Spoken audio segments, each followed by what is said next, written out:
Good morning, good afternoon, and good night, and welcome to the pod where we chat, argue, and wax poetic about the movies that we love, hate, or that are simply worth talking about. All movies have something to say, and we enjoy trying to analyze what they capture. Welcome to the Shatter After. How is everybody doing out there? I am Brandon Alvarado, the Scarlet fan here, and I'm so excited because tis the season. Tis the season to talk about movies, action movies, Christmas movies, and movies that are all of those rolled into one. Yes, guys, we are talking about 1988's movie Die Hard, directed by John McClane, starring Bruce Willis, Alan Rickman, and a bunch of other cats. But this movie was amazing. It rocked the world in the box office when it came out. It was made by only $35 million, but it made over $140 million in the box office. It made another $10 when I bought the UHD on Amazon Prime. But I'm telling you, it's one of my favorite movies of all time. Premium action, premium Bruce Willis, premium late 80s, early 90s film. I don't know. It's one of the greats, and we're going to talk about it here in the Shatter After. And as you guys know, I'm not here by myself. I'm here with my co-host, the novice cinephile, Mike Thomas. What's up, bro? Yippee-ki-yay, mother duckers. It's going to be a great episode. It's going to be fantastic. You see, I got the crew behind me this time. One of the last episodes of the year. It's going to be a blast. Yes. See, I don't got a nice background, but I got my mini tree there. Oh, wait. Over there. On the shoulder. There you go. There you go. I got my little tree up there. You know, we're keeping up appearances because we got to do this because this is indeed a Christmas episode. We're not going to waste our time debating on whether or not Die Hard, the first one, the original, is a Christmas movie or not. But we're going to share our feelings because at the end of the day, whether it's a Christmas film or not, it doesn't matter. It is one of the best films ever made. And that is something that no one can debate, in my understanding. But very, very true. So, Mike, are you ready to do a Die Hard? You know what? Let's do a Die Hard. I'm in. Let's do it. Rick Sanchez, you son of a... Okay, so we are talking about Die Hard. This movie came out the year that I was born.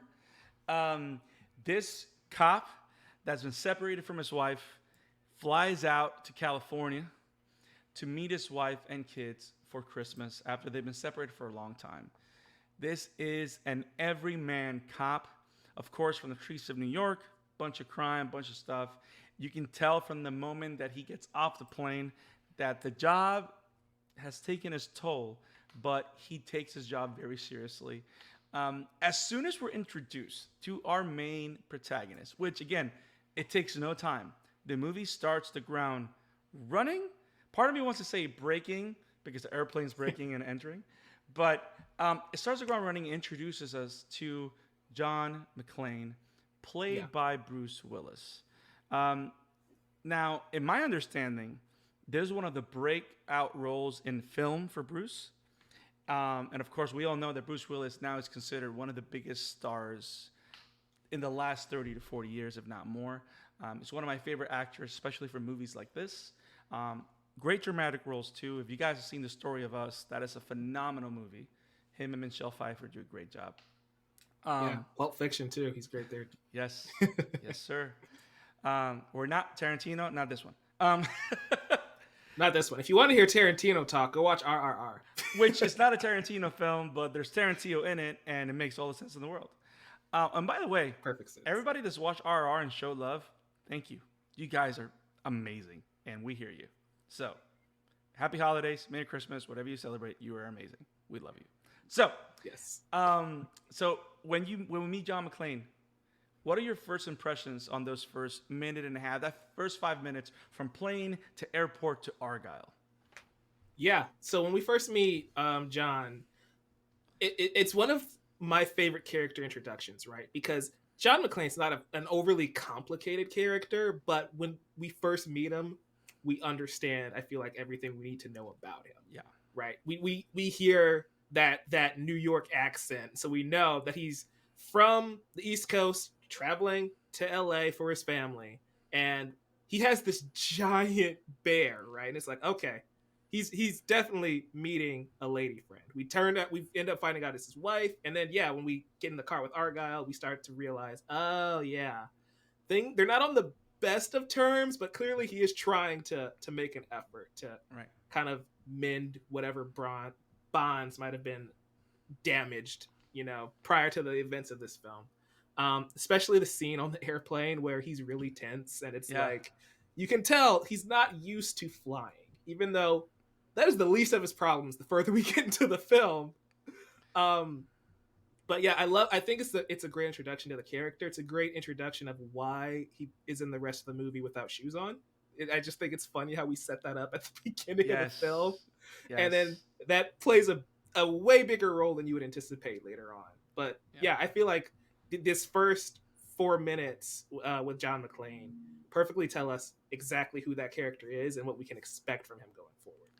And it's funny because one of the best things of this film, which I think we're going to keep going back to because it is a common theme as the film goes on, is Yeah. that the writers and the director McTiernan made it a point to not overcomplicate things, and they do it from the start. Die Hard is not a complicated movie. It is one of the easiest movies to enjoy and to follow. At no point are you questioning someone's motives. At no point are you questioning someone's actions.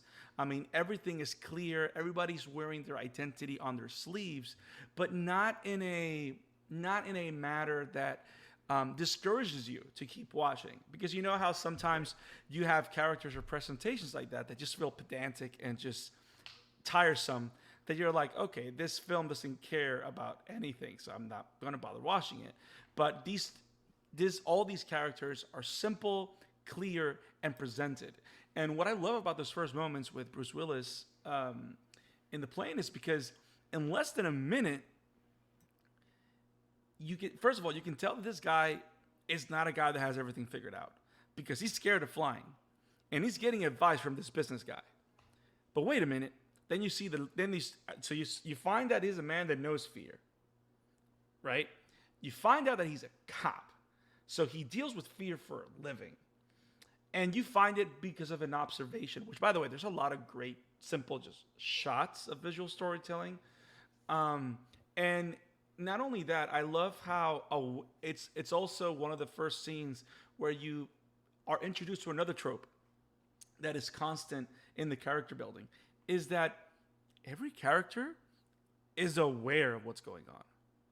Like it's aware, like everybody like is in on it, because you like, as opposed to finding characters that out of nowhere don't understand what's going on in the terms of like they don't understand that there's a story going, like they feel out of place. Like this guy was just sitting there, saw the gun, and as soon as Bruce Willis noticed the look, he went like, "Don't worry, bro, I'm a cop." Can we just talk about that for a second and Yeah. about how weird the 80s are, to where somebody just casually gets on a plane with a gun and everybody's just like, yeah, we'll allow that. No metal detectors or anything in the 80s, huh? Not only that, Crazy. he pops a cigarette and starts smoking in the middle of the luggage baggage claim. Like that was just a thing. And if we fast forward, hey, that baby is ready to 10 bar. We're telling this pregnant lady, hey, it's okay, have some champagne, join the festivities, which again, different time. Which again also proves to how timeless this film is, because it's shot so well that even though those things are glaringly like present and so different from the time that we're living, it doesn't discourage you from watching. You just enjoy the ride. I wanted to mention something because earlier you were talking about how all of these characters feel real, even though they are very simplistic in nature, right? I've got a quote from the director, John McTiernan, and he said, this is based on the novel, first off, Right. by Roderick Thorne, Nothing Lasts Forever. But when they were developing this movie, he was saying that initially Die Hard was a terrorist movie, and it was this horrible terrorist group coming to the Valhalla of capitalism, right? Nakatomi Plaza. Interesting. But then he goes on to say that he wanted these characters to feel authentic, right? He didn't want he wanted John McClane to feel like a real human being. So while yeah, he kind of feels like an everyman, right? He's not a Yeah. super genius, he's not super techie, but he's a cop. He knows how to use a gun and he knows how to use a walkie-talkie. Yeah. And that's That like he that's knows the really tools of the trade. Beyond right. that, yeah. Right. It's not like he's got to break into the vault and like get the codes and like remap all this techno stuff. So it's just he's a dude doing what he can to affect the situation. But while I'm talking about quotes, I just want to get this one out of the way. Initially, this was supposed to be a terrorist movie, but during production, they looked to a Christmas classic, "It's a Wonderful Life," and they said we wanted to kind of change the flow of the story. So this movie, while it may not have started out as a Christmas movie, it was inspired by "It's a Wonderful Life," by how they approach some of these characters. And he says, quote, "It's a wonderful life, especially the scene where the hero, George Bailey, discovers that his town of Bedford Falls has become the sleazy Pottersville. We wanted to make a movie where the hero was a real human being and that the people of authority, all the important folks, were portrayed as kind of foolish, like It's a Wonderful Life." Interesting. And then he follows it up with, "We hadn't intended on making a Christmas movie, but we may have inadvertently channeled all of that energy into this film," which I think is hilarious. Regardless if you think it's a Christmas movie or not. Yeah. It was inspired by the greatest Christmas movie of all time. It occurs in a Christmas party. It's about him wanting to be with his family for Christmas. It's about family coming back together despite odds. And one of the first conversations that we have, Argyle puts a tape. He's banging and rocking this track on his super mega linking bass Omega Transformers apparently limousine that he has, right? And and the first thing John McClane says is this: "Don't you have any Christmas music?" And Argyle says, "This is Christmas music," which I find it hilarious that even the movie questions how or presents the idea that not everybody sees Christmas the same way. So not everybody has the same traditions. So something that doesn't feel Christmas spirity for some people, for others it will be. And Die Hard falls Christmas in Hollis is a Christmas song by Run DMC. Nice. Just if you guys want to debate that, go ahead. Do what you want. But then again, I'm not one to cross Run DMC. That's all I'm going to say. No, not at all. That's not the way this works. Before we get into the action of Nakatomi and the great movie that follows, I find it so interesting, the culture shock that John suffers as he gets to California.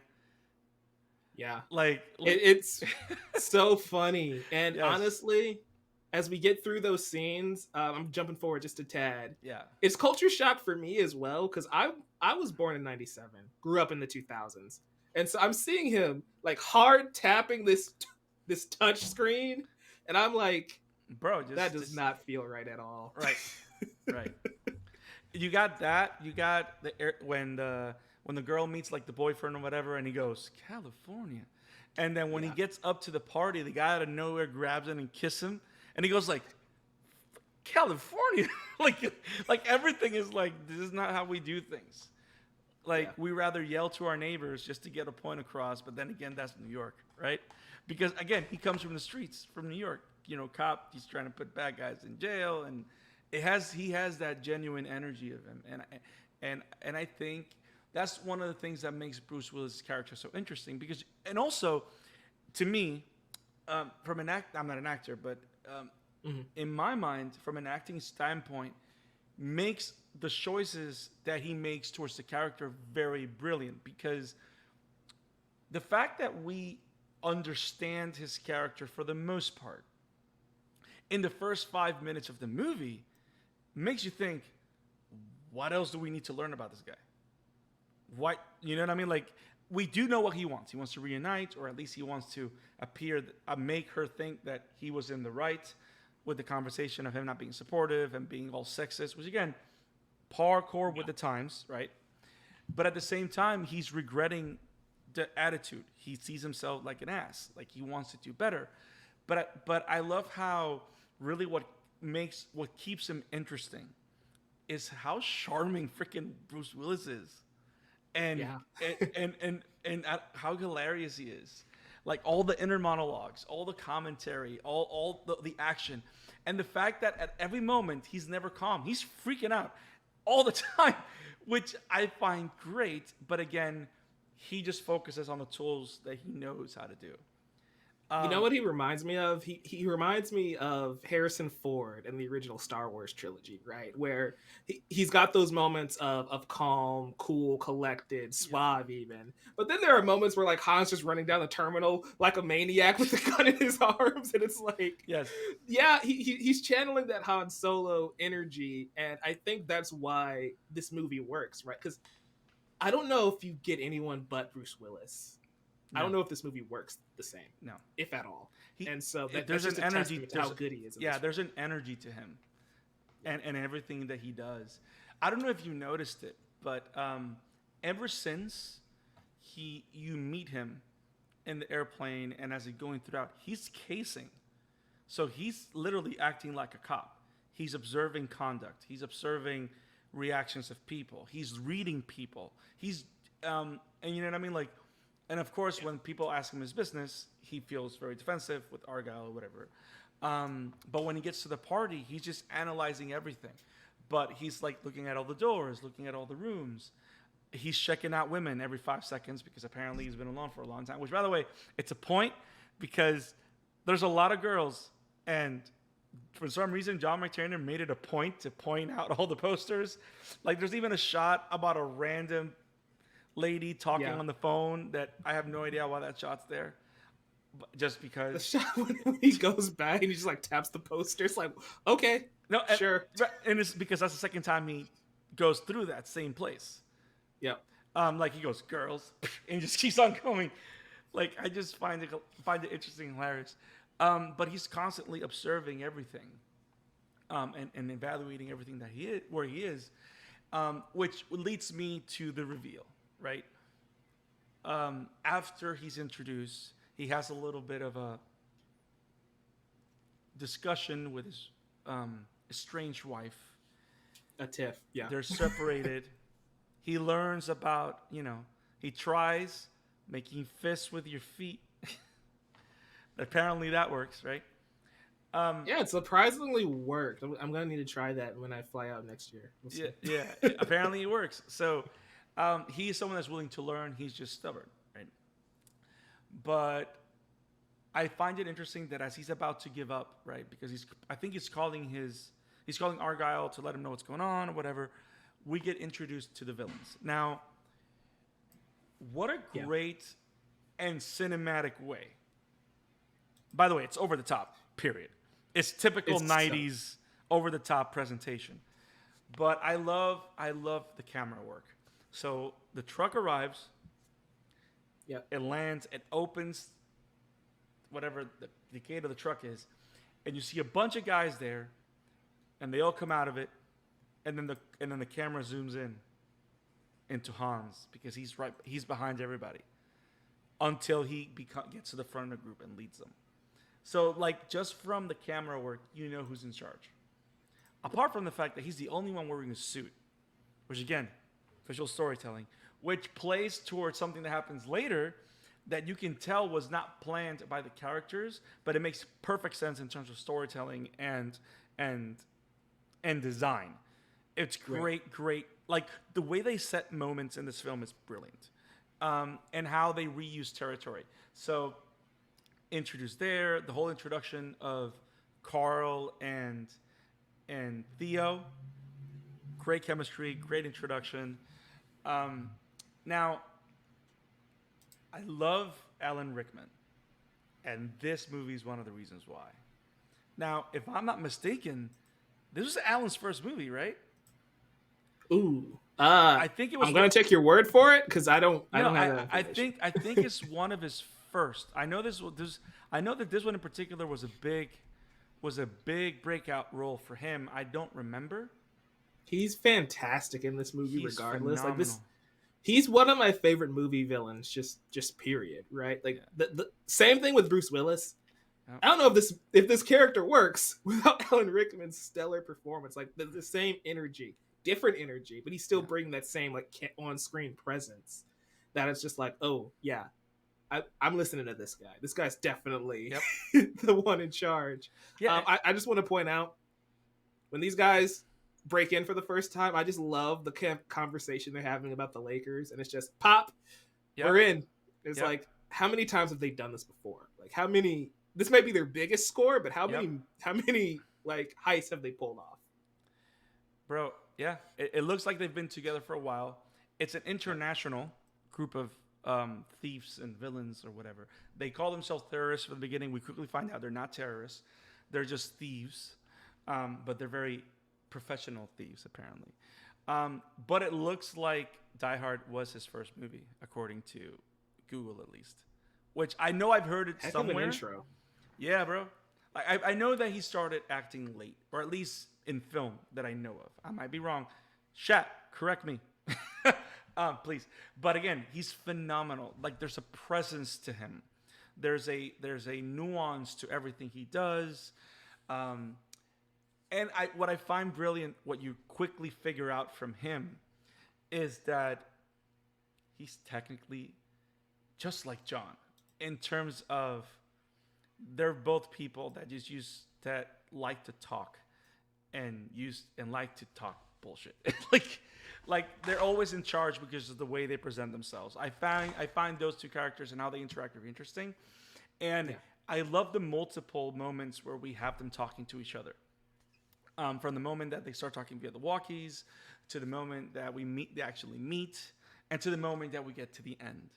I think it's one of the better good guy, bad guy performances as a duo that I've seen in movies. And to think they don't actually meet till an hour and 25 into the movie. And this is a movie that's only 2 hours and 12 minutes. Yes. So. and the fact that when it happens, you're like this. You know what I mean? Like you're like tense. But again, brilliant. And it's all about the writing and how it was constructed. But yeah, Alan Rickman was phenomenal. Carl was phenomenal. Alexander Godunov. And shout out, because I have to do it, shout out to, I wrote his name, to Al Leong, the one that plays the Asian member. Because if you remember, that guy played the henchman everywhere in the 80s and 90s. Like, he was in Lethal Weapon.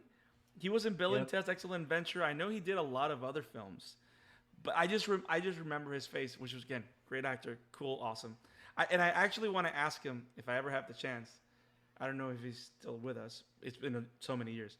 But He's 70 years old. I actually want to email him and say, hey, did you improvise stealing the candy bars? Because I found that hilarious. It's like the camera just stayed on lingering, and it looks like they just caught that in a whim. So I want to know whose idea that was, because that was actually brilliant. Every time we go back to him during that take, he's with a different candy bar in his hands. He's just devouring candy bars.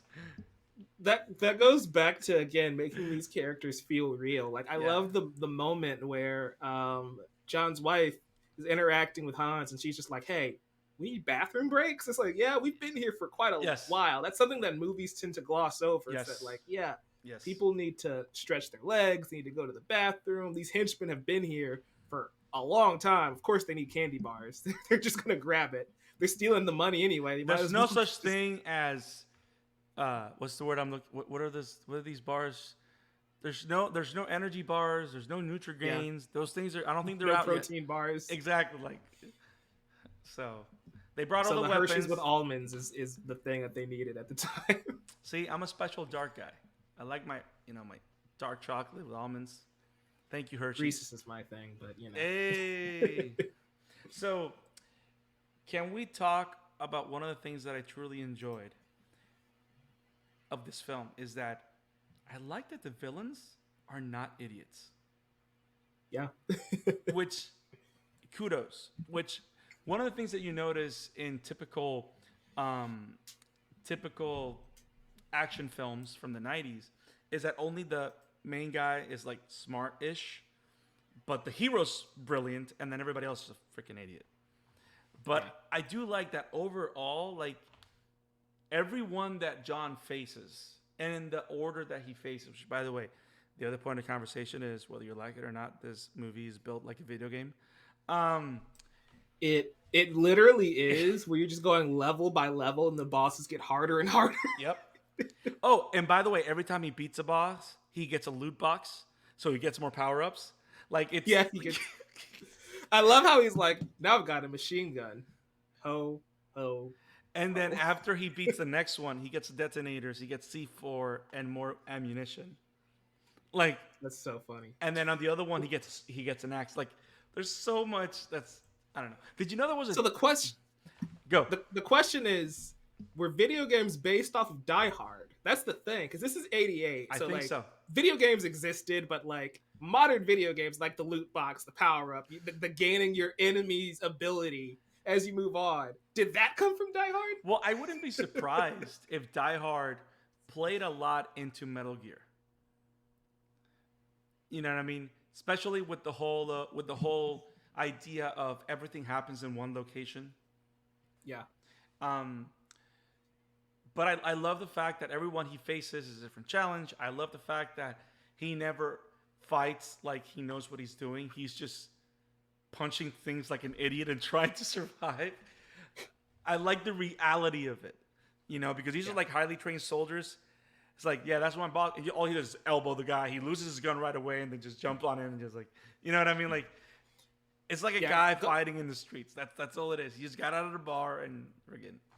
He's a brawler. He's not Jackie Chan or anything from the same era, right? And that's what makes this such a fun watch. But going back to the henchman, being the smartest henchman in all of cinema, I love some of the smartest. Yeah, I love the moment like where John has this one guy held up. And he's like, put the gun down. He's like, I'm putting it down, and then he ducks out the way, and then the guy behind him starts shooting at McClane, and it's like. They were smart. They knew they had the numbers, and he didn't just die instantly. Yes. John still ended up getting both of them, but it's like, hey, at least they thought like actual human beings, or at least coordinated a little bit instead of the classic. Why are there 5 dudes here, but they're fighting him one at a time type of shtick that we're used to. Right. And then of course he gets greedy. Like, and he beats that one guy because he gets greedy. He doesn't beat him because he's an idiot. I mean, although you can call being greedy being an idiot, but like when he's, oh, you have no more table, kill me when you have the chance, and he just, the fact that there's actual play on words and actions is just great thinking. I wonder how much of this was improvised, because I mean, if everything was written on this in the script and done per the script, I would imagine kudos to the screenwriter and director and everything. But also, there's so much organic flow in all those different scenes. I wonder how much it was improvised. I wouldn't be surprised if it was. But love it, henchman. Yes. Now, can we talk about the video game aspect of it? Because I think it needs to happen. I threw the gauntlet because I didn't want to talk about this. Now, first from the angle of John being a cop. Right? What is one of the most important jobs a cop needs to do before he executes a plan to arrest or to gather evidence or in his mission? The most important thing is recon. While they're taking control, the villains, right? They take control, they take Takagi, and they're on their way. What is John doing? And you literally hear it in his monologue. He's going floor by floor, finding out what's in each floor. And you hear him saying, okay, floor 31, computers, floor da-da-da. And you actually get a very short visual of every single floor. And what a great way as a storytelling tool of John McClane showing us this is the playing field.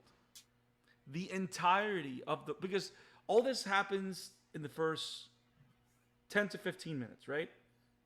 First 10 to 15 about minutes. First 20. Yeah. Right. So you get an introduction of all the characters, more or less.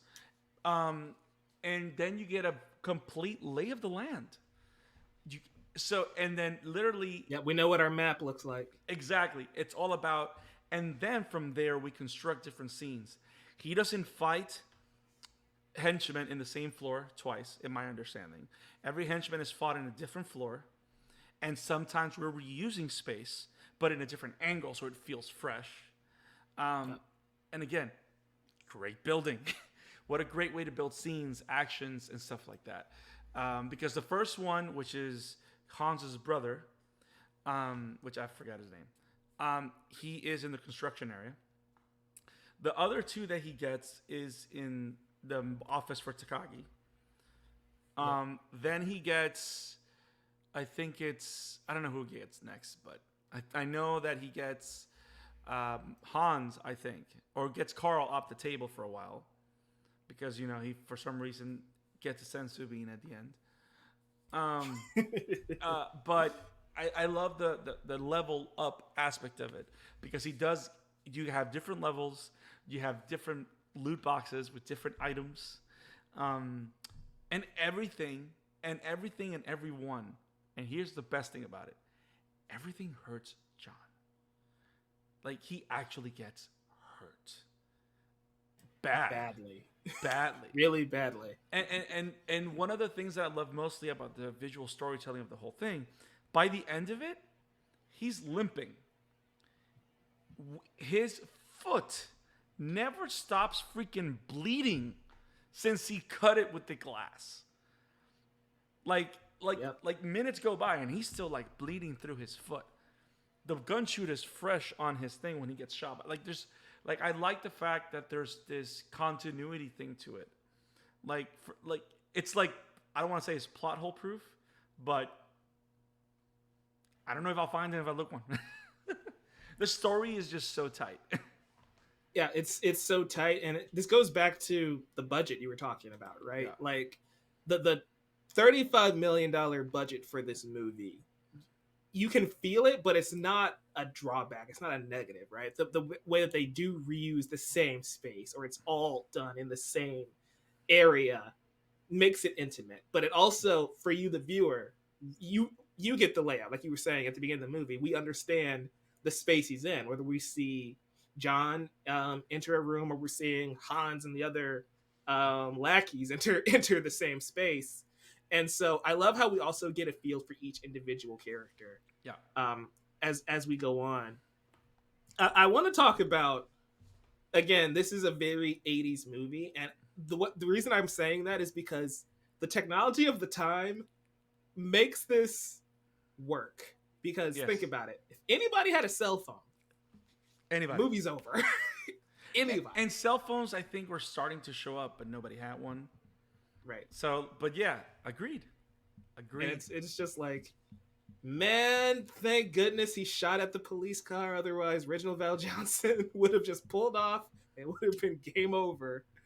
But yeah, I love like everything you said. I love the use of space. I love the cinematography, how they filmed it. I love, like you said, the consequence with John too, right? Like him getting those cuts from the glass. I love how we, one, take the time for him to kind of linger with that pain. Two, I love how we have him wrapping his feet up, trying to stop the bleeding. But also we discover that it doesn't work because it's the cloth that he uses to wrap on his feet ends up red by the end of this movie. If I'm not mistaken, what he wraps around his I don't want to say the public word of it. I don't want to use the slang for it, but it's actually his undershirt. That's why he's no longer has it. I think he grabs his undershirt, rips it, and uses it as a type of Band-Aid. Yeah. But it ends up red by the end of the movie, which is the blood just never stopped. That's why he's limping. And it's like, you feel, it's one of those action films where you feel every punch, every blow, every shot. Yeah. Even, again, he shoots up the car, and you just see it tumble down the road. And then dude gets out the car, and he's bleeding, and he's out of breath. And it's like, yeah, he survived. He's okay for the most part, but he still is shaken up a bit. You have to acknowledge that. Yeah. People get hurt. Yeah. And also the attention to detail, because not only do we see him limping, and this is probably a little bit, that's when he goes to investigate what they were doing on the roof when he finds out that they're actually going to blow it up, right? So he's limping, and you see, not only do you see blood on the floor, because you do see blood on the floor as he's limping because of what happened to his leg, to his foot. But when he jumps off the roof and he lands on the window, there's blood on the window coming from his foot. Yeah. Like, the attention to detail is phenomenal. And again, what a great way of using the budget. What a great way. Where's Isaac? What a great way of using the budget. What a great way of utilizing space. Like, yes, is it a simple action movie? Yes. Is it trying to channel deep and philosophical thoughts and arguments? No. But it's a hell of a smart way of making film. What a smart movie in terms of how it's built and presented. Yeah. It reminds me a lot in the modern sense of like a John Wick, right? Where Yes. the plot of John Wick Yes. is just they kill his dog and now he wants revenge. Essentially, that is the plot of John Wick. We build out the world later on, but like the first film, it's such a basic idea, Yes. but it's like it's the same thing where it's like just because it's a simple story doesn't necessarily mean it doesn't have its nuances or it's the artistry still isn't there, right? Right. I think that's why we love these movies so much, right? We can have the movies that we've covered here on the channel this year, right? We have movies like Parasite. We have movies like RRR. We have all these like masterpieces, Shawshank Redemption. But then you go to Die Hard, which different categories, different genres, but it's still like the height of each genre, and this is why these films work. Correct. It's understanding what the genre needs for it to function properly and entertain, and then being smart about building it. And it's funny that you mentioned John Wick, because one of the brilliant things about the first film in particular, and then the franchise, is that particular first film had two jobs. Tell a simple story and introduce a world. Because if you think about it, the rest of the franchise is building out from the little grains of lore that were dropped in that first film. That's what's fueling. Because by the end of the first film, you've already taken care of the main plot. He just wanted payback for his dog. The guy ends up walking with a new dog. I mean, we get a nice cliffhanger, but everything else is really built on the lore that was cemented and introduced. The whole idea about the Continental, the whole idea of the Assassin's Workshop, like all the rest of the franchise being built on that, and rather successfully. But that first film is one of the simplest things. And by the way, one of my favorite lines is, he got out, he got married. When his wife died, he gave her a dog, and you killed his fucking dog. It's not whose dog you killed. Is that you killed John Wick's dog. Yeah. That's like one of the best scenes. I don't know the name of that actor. I've seen him in so many things. But what a great, powerful scene that you're like, oh. And of course, the flashbacks of or the side scenes of him just breaking the floor to get everything out of there. It's like so great. Yeah, I'm thinking great. I'm back. Yes, I'm thinking I'm back. So good. So build like a video game, loot boxes, great villains, great presentations. Before we jump into, I think now we can go into like interactions, right? But before we go into that, can we talk how much of a piece of shit Ellis is? Yeah. I mean, again, what a great way to present a type of stereotype character, because he's 100% the California horrible stockbroking like stereotype, right? Yep. But again, it's kind of brilliant that the movie, being real, literally has everything blow in his face, no pun intended. But what a great way of commenting on the culture of the times and the culture of business, which is very interesting. Some people, and of course the whole drug thing, which again is kind of sad, very American Psycho-ish, like that kind of glimpse into what he represents in that world. Because you got to think about this. He is the only one in the whole room that looks like that and behaves like that. And it's because he's just hyped up. And funny enough, he's the guy from International. Like all the signs are there. But yeah, Ellie was horrible. Ellie was just horrible. Yeah. I'm thinking of some of the weird aspects, and we go to back to the ground floor, right? And we have the cops outside, and we have like John is finally making contact. I hate how he's calling for help, and they're just like, "Sir, this is a private line. Do you not hear the panic in the man's voice?" And so I think it's fascinating when Sergeant Powell is out there, and they're just like, "Yeah, we're gonna storm the plaza, but there could be hundreds. There could be 100 hostages in there for all we know. Yeah, it's Christmas. The room is empty. It's like, why are we storming at all then if you don't believe the guy at the top of the building?" Yes. I love that the realest people are our main characters. Because when everybody just...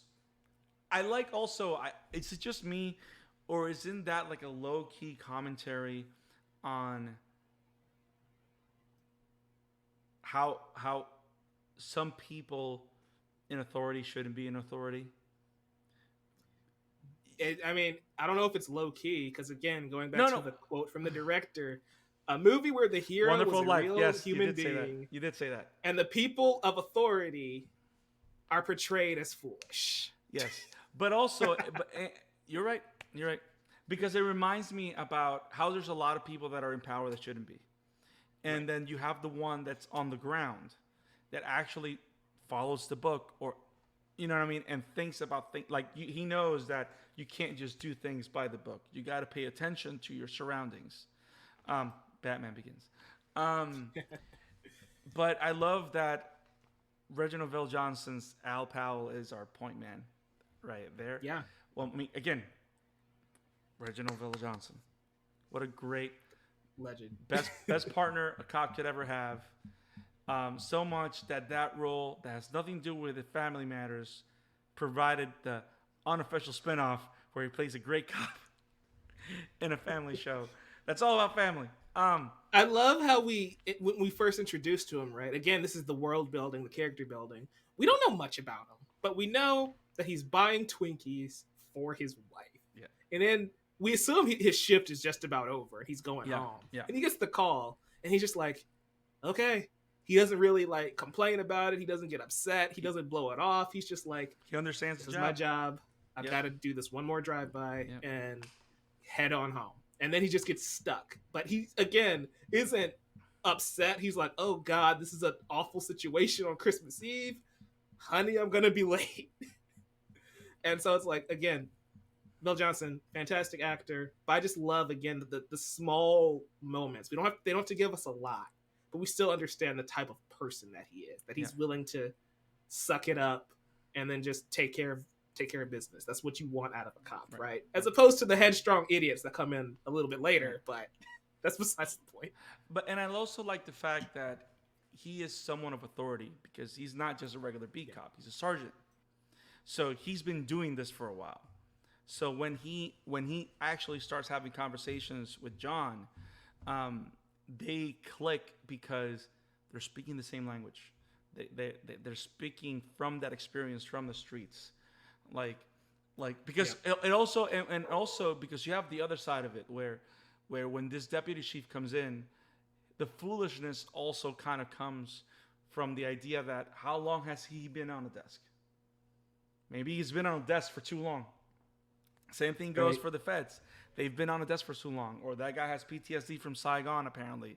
That's why he just wants to shoot stuff from helicopters. Like, you know what I mean? Like, which again, it's interesting. Yeah. So the fact that the two people that know where they come from and don't forget where they come from, don't understand the things that kept them alive while serving in the streets, that's what connects him to John. That's what brings validity to the conversation because there's experience there. And even when, and the fact that he was able to give John the benefit of the doubt, I think it's also the most realistic response, right? Because you got this guy that's just screaming and hollering, right? He just threw a body. You know what I mean? Like, he could have easily just said, no, there's a psycho here or whatever. But then when he explains the situation, he at least gives John the benefit of the doubt. Like, he's not. Not only that, he's able to deduce very quickly, like, I'm pretty sure this guy's a cop. Yes.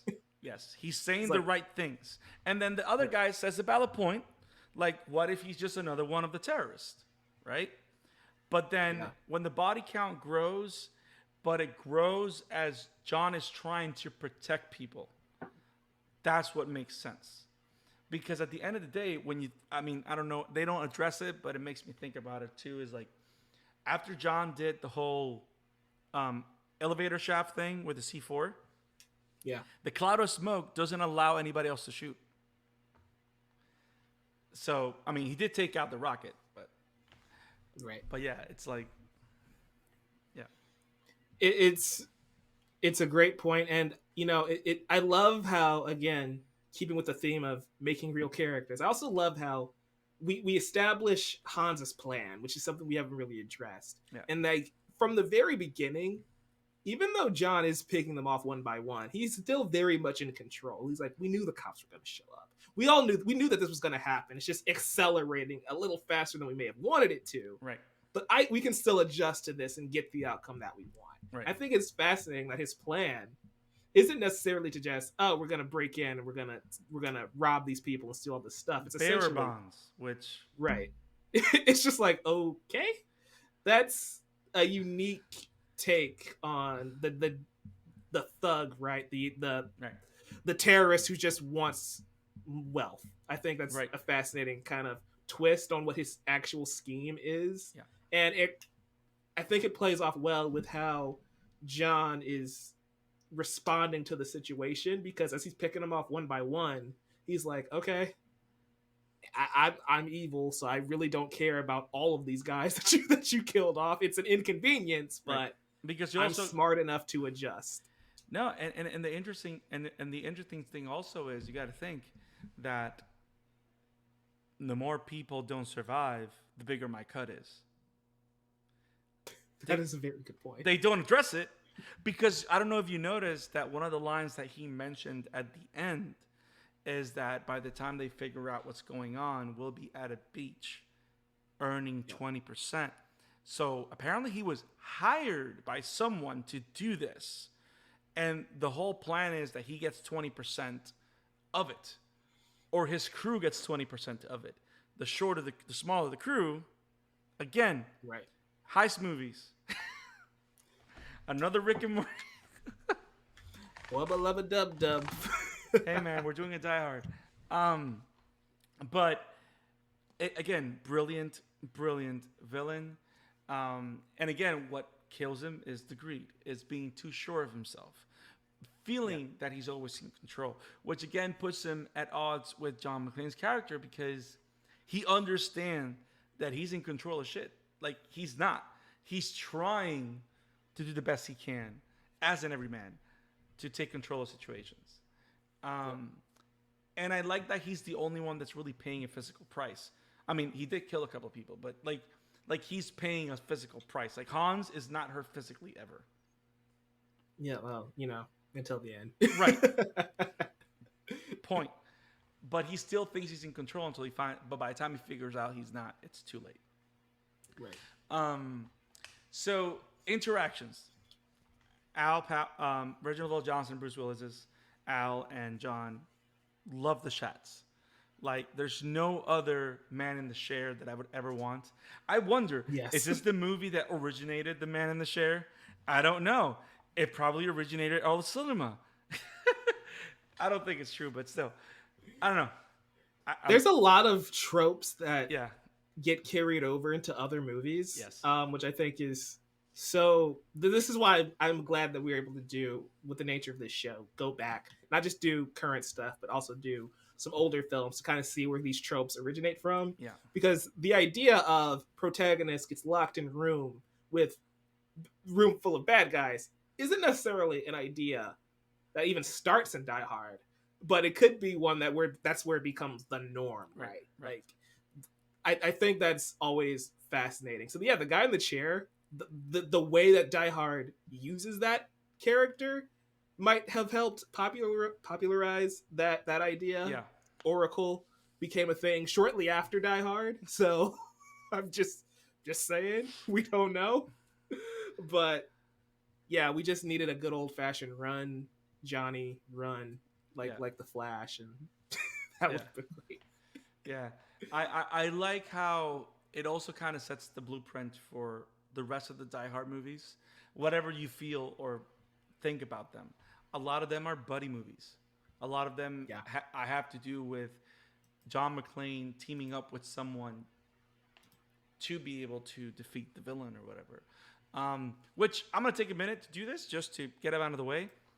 Have you seen all the Die Hard movies? no, I have not. Which, I've seen up to Die Hard with a Vengeance. perfect. Well, not because it's bad, but to me, like my favorites are gonna be 1, 3, and 4. The fifth one and the second one, but Die Hard with a Vengeance is great. Not only because of its connection to the first one, but Samuel Jackson is Yeah, mwah. fantastic. But Live Free or Die Hard to me is great because Timothy Olyphant is amazing and Justin Long does a great job. And of course, we get reintroduced to the rest of John's family, but then that really doesn't work out for the fifth one because it's pretty bad. But overall, it created a nice franchise for Bruce Willis. And apart from the fact that he kind of plays a very similar character in other films, but did great for him. But if you guys haven't seen Live Free or Die Hard, it's a great film. I actually strongly recommend it to you, Mike. That's the fourth one. Add it to the list. The first one with him fully bald.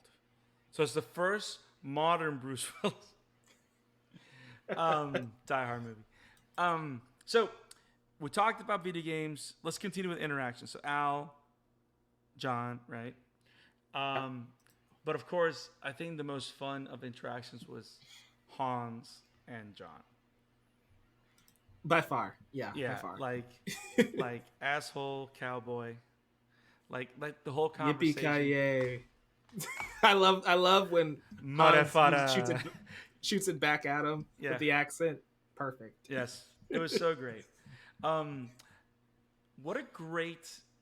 I love how the movie goes out of its way to show how smart Hans is.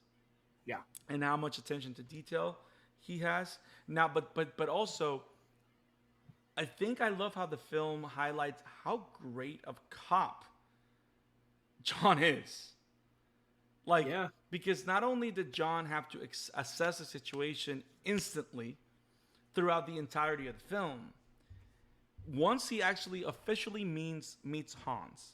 Now, the only reason you could think, and here's what I mentioned. Remember I mentioned that Hans is the only one with a suit? Yep. Hey, this is paying off. Good callback. Yes.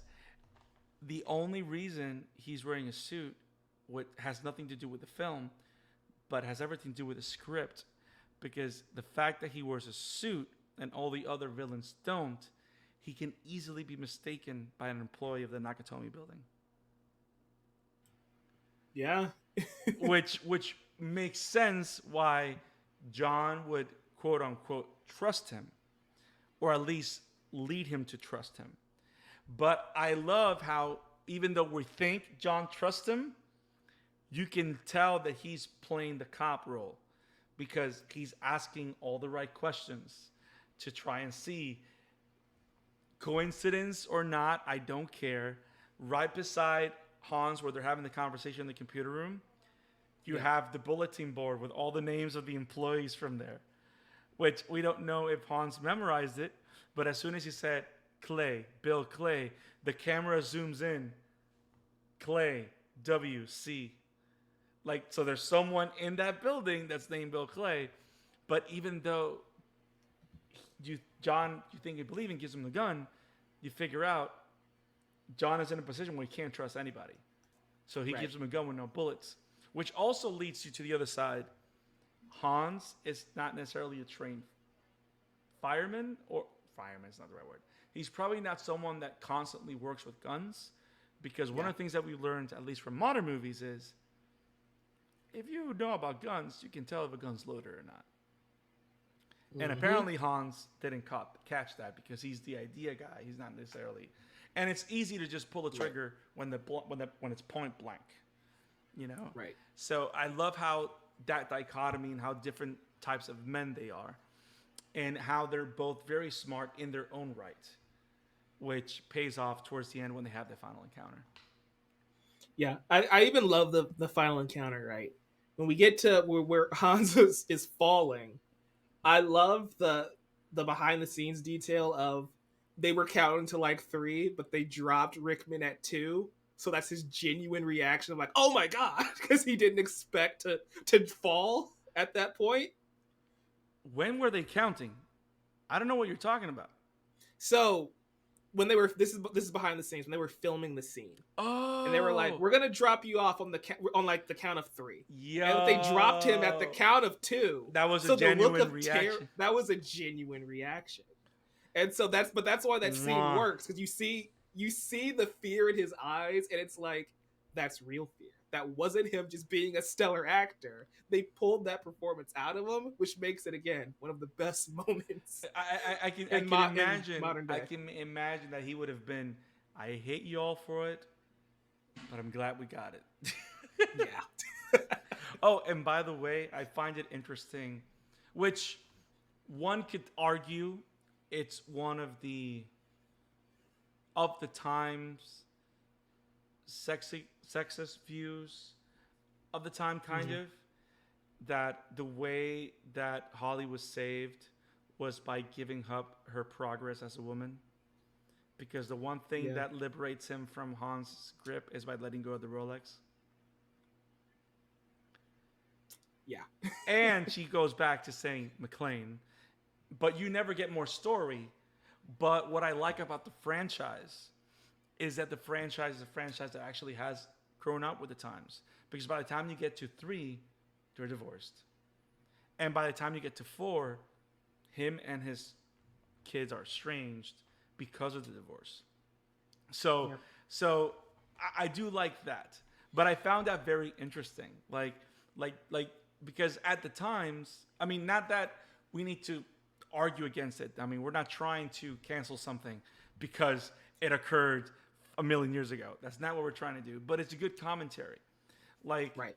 like Understanding right, how the world was in right. 1988. Like, did we have to have her character regress to give him the final hurrah? Right. Because we could have just simply not addressed all that. But then again, I'm reading into subtext because none of this is explained, none of the things implied. I just find it interesting as a visual storytelling tool. Because the big thing is when he arrives, the big thing that Ellis is pointing out is that she was given a Rolex as a symbol of how great of an employee and leader she is in this progressive work environment. And then Mhm. him grabbing her to save her and releasing the Rolex, that's what actually ends up. I don't know. I'm overthinking it. I know. But again, the visual storytelling in this film is phenomenal. Thank you, John McTiernan. It's a gem of a movie. Yeah, Yeah, it's just I know I say this a lot because we cover a lot of good movies, but it's a banger. it's a banger. Now, have you read um, John McTiernan's IMDb?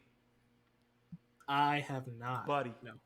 Die Hard 1 and 3, The Original Predator, Last Action Hero, The Hunt for Red October, The Thomas Crown Affair. Like, buddy, all of them bangers. Yeah, All of them, like he's he good was. at his job. Yes, he is. Yes, he is. Yes, he is. Um, Now, we're all pretty much at the end of the movie, right? Yep, Um, yep. he does win as the hero. I love the payoff. I love that every conversation is paid off too. Like when we have that one-on-one emotional conversation between John and Al Yeah. in the bathroom while he's trying to tend to his foot. He's literally trying to catch a breather. We don't know if he's there for an hour. They first have the conversation about why Al is now a desk cop, and they do have that real conversation. where they teach you everything about being a cop, but they don't teach you how to live with a mistake. Which again, it's they're talking about PTSD. You're talking about a trauma so powerful that it prevents you from functioning in a way that you used to function because it just changed you. Um, and I like how it addresses something that's real. Like he mistakenly killed a kid on the job, and that's just horrifying.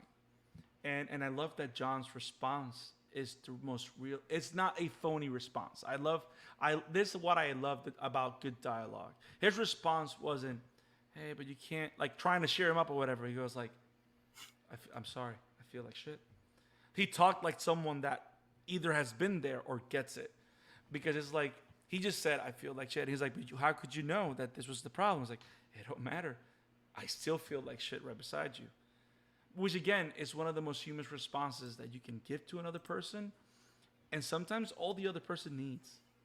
You know what I mean? Sometimes we waste so much time giving someone like a big speech of what you need to do to feel better, and sometimes you just need to tell the other person, "Hey man, that I get it. That's it." Yeah, it we see that recently, right? And not trying to go too far on a tangent, but like something like WandaVision, right? Yeah. Spoiler alerts for the end of WandaVision. If you haven't Wanda seen does it, a bunch of if you don't haven't seen WandaVision and you like MCU movies, I don't know what's wrong with you. you're failing. But Wanda does some pretty messed up stuff by the time we get to the end of that show. Yeah. And we have this weird scene where Monica Rambeau is just like, the people will never know the sacrifices you made to help them out, right? They'll never understand what you did for them. And I'm like, yeah, she brainwashed them for a week though. Like, yeah, it's said that she gave up her fake family, but it's kind of weird how the show is harping on Wanda made a sacrifice, therefore we should feel bad for her. Which And it's like, no. eh, Which no. which I kind of, whether this is a controversial take on WandaVision and Multiverse of Madness, don't matter, but which kind of makes me kind of glad that she goes full blown villainess in Doctor Strange, because it kind of goes like, yeah, I'm not feeling bad for her anymore. Yeah, but like that's the thing, right? At the end of WandaVision, I feel bad for the trauma that she went through, but the actions the consequences of her Right. actions still need to be upheld. Right. And so I'm glad that in Die Hard's case, bringing it back here, I appreciate that they address that you can do a bad thing, you can have regret, but that doesn't change what happened, right? That doesn't change the scope of what happened. Right. And if you choose to carry that for the rest of your life, that is your choice. Right. But at the same time, there is another door where you accept what happened. You're gonna have to carry it because it's in you, but you find a way to still be the best that you can be. Right. Because it's funny, because the way that conversation starts between John and Al, John is literally low-key telling him, "You're a great cop. Yeah. Why are you in your desk? Like, you have so much more to give. You have so much more that you can do." So he's the smartest guy on the ground the entire movie. Yes. And it's like why are you, but then again when John finds out the reason, he's like, I get it. You know, like he was not trying to pry. He wasn't necessarily trying to pry. He was having a humanistic conversation after getting shot at for like 5 hours. Which, by the way, this movie takes place for like 3 or 4 hours. Yeah. Like it's like, I don't know, the basis of 24. No. Yeah. What is 24? So good. 24 is like every episode is an hour. Is that the way it works? Mm-hmm. Yeah. But yeah, like the whole thing with him is that, and then I love the other side of it, because Al was able to open up to John. When John is finishing his resting moments, he opens up to him and says, "Hey, I have a bad feel about this. Like, he's already battered up. He's been punched and everything. He's bleeding from his foot that never stops bleeding. I wonder if they take Bruce Willis' shoe off in Die Hard 4 and the foot's still bleeding. It bleeds a lot. And then he says, hey, and then he kind of gives him like a will and testament. And of course, what does Al do? He does the same thing back. The most realistic and simple response. You're gonna tell that to your wife yourself. Let's focus on, but he does accept Right. what he's saying, which is why I love the realness of the conversation. That at the end, when they act again, they haven't met. This is just Yeah. game recognizing game. That's what's happening, because literally Yeah. they have that look at the end of the movie, like Yeah. That was the like head tilt. Like, good job, guy. Good job, cowboy. yeah, But again, this goes back to the heart of the film is human relationships and family, right? And the stakes he's willing to go to protect these people on Christmas Eve. It's wild. Yeah, it's a Christmas movie.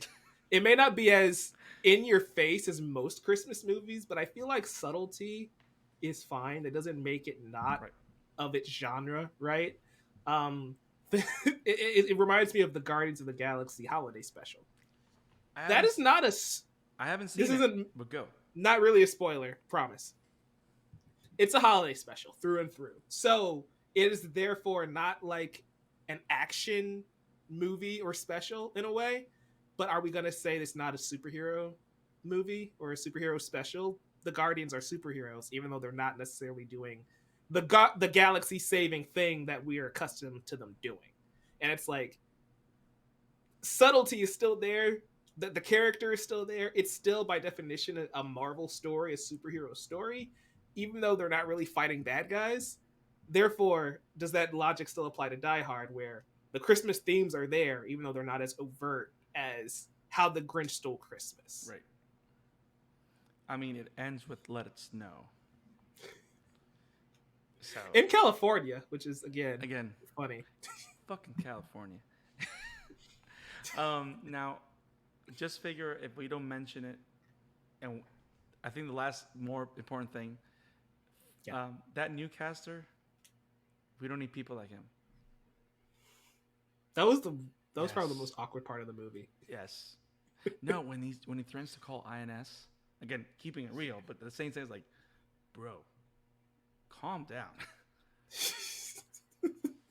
Like, how are you gonna do Paulina like that, bro? Terrible. Yeah. But I don't know, man. I think we've done the thing. What do you think? We did the thing last time of the year. Yes, the last episode of the year is our Christmas episode. Yes, we strongly believe Die Hard is a Christmas movie. If you disagree, let us know in the chat. That's totally fine. But if you disagree, play this back in July. We don't care. it don't matter. It don't matter. But if you agree with us, say it's a Christmas movie. If you don't, say it's not. But at the end of the day, if you love Die Hard, let us know what you think about Die Hard in the chat. Maybe we'll give you a shout out next time we do another Die Hard movie. Whenever we do another Die Hard, hey, we'll give you a shout out. But definitely, man, I mean, we love this film. We love films in general. If you want us to cover other sequels of Die Hard or other Bruce Willis movies, I would love for you guys I would love if you guys want to talk Red, because that movie is a banger. So Oh, yeah. and I don't know, it's great. So much more to talk about. But I think we've done a great job of covering this film. Do you got anything else on Die Hard, Mike? I don't. This is just a fantastic movie. Great action movie. Great. I love, again, we went over this a million times, but I just love the smaller, more intimate character moments just as much as I love the action scenes. And I think that, to me, is what makes a perfect action movie. And it's funny because the things that I don't like are the things that are built for you not to like them. Like, we all hate Ellis. Yes. We all hate the new caster. We all hate the feds. Like they're placed there so that we don't focus anything on just the good stuff. Like, everything is all there to display, but the whole story, the action is just great. Brilliant film. It spawned an amazing Rick and Morty episode, which, if you guys haven't seen it... Multiple, technically. Yes, because it's... I mean, every civilized... Pickle Rick is technically a Die Hard. Stop. But yes, guys, this is the Shadow After podcast. We talk movies. We talk about what we love, what we hate. Hope you enjoy listening to us. We've started the YouTube channel. We're on YouTube. We have our own Shadow After channel. The catalog's there. Show us some love. Let us know what you'd like us to cover next. We have a bunch of stuff that we're prepping for the channel to bring you even more content from movies and stuff like that. We're covering books too. We're expanding what the Shadow After is because the response from you guys has been so great with all the different takes, everything we've done with the channel for the last year. We expect it to grow to be something a lot more and cover a lot more movies and a lot more interesting topics, shows, books, etc.